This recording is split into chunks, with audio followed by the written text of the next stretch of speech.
Humid side in your first alert forecast.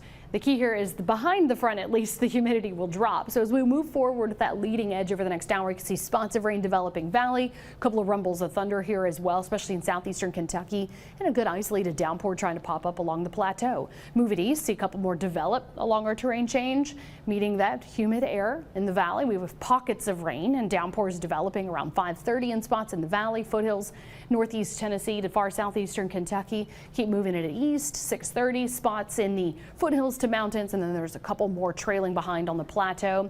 Notice around 7 that kind of fizzles out here at that Tennessee, Kentucky, Virginia corner. Meanwhile, we've got a couple of downpours and storms up in the Smokies.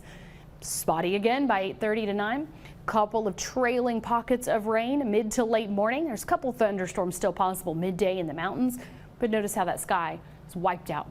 That's the sky clearing and the humidity dropping. So you will see and feel some of the changes from this front. It's just the rainfall itself isn't that impressive, with a couple of streaks of a few hundredth to an isolated quarter to a half an inch out of those a few downpours. So the morning just getting out the door. This is when the kids could find a rumble of thunder. If they're standing around at the bus stop and hear that, make sure they've got some good shelter to seek. We don't want to be standing around outside with those storms developing this morning, but a warm, humid morning at 63. Humidity drops, afternoon clears this morning, or this afternoon still warm at 81, but at least that humidity drops in the forecast where you live as those last couple of storms move out midday. Notice we've got a lot of 70s to some low 80s left over. That'll leave you closer to 82 in Athens and Loudoun, 81 Maryville and Knoxville. Forecast where you live, 79 today in Kingston to 73 Crossville and Oneida, closer to 75 in La Follette and 74 Middlesboro.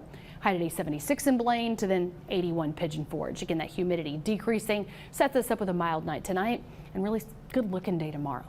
Warm, still above average, but tomorrow is at least just above average here. Notice we'll be mid-50s in the morning, cranking it up to mid-70s by midday. More low to mid 80s in the afternoon hours. As we go into Wednesday, that's when some active weather returns. We'll actually have a couple of pockets of rain Wednesday morning. See an isolated rumble of thunder here. Afternoon hours, there's a batch of storms that clips our area, so it's more so spotty in southeastern Kentucky to far northeast Tennessee Wednesday evening. And then on Thursday, I'm expecting to see a few more storms try to develop in our area in the afternoon. Big picture here, you can see it zoomed out, kind of scattered around the valley, isolated lower elevations, but that batch moves on. Our next cold front's holding off until the weekend. It does look like it'll be scattered developing rain and storms Saturday afternoon to evening, and then the main line will come in by Saturday night. So that's where we have this run of heat in between. So I showed you those isolated storms developing Wednesday and a few scattered around the valley Thursday afternoon. But notice this one we're reaching for 90. So we've got that heat taken over to end the week into the weekend until that front passage, and then a big drop in temperature to upper 70s next Sunday.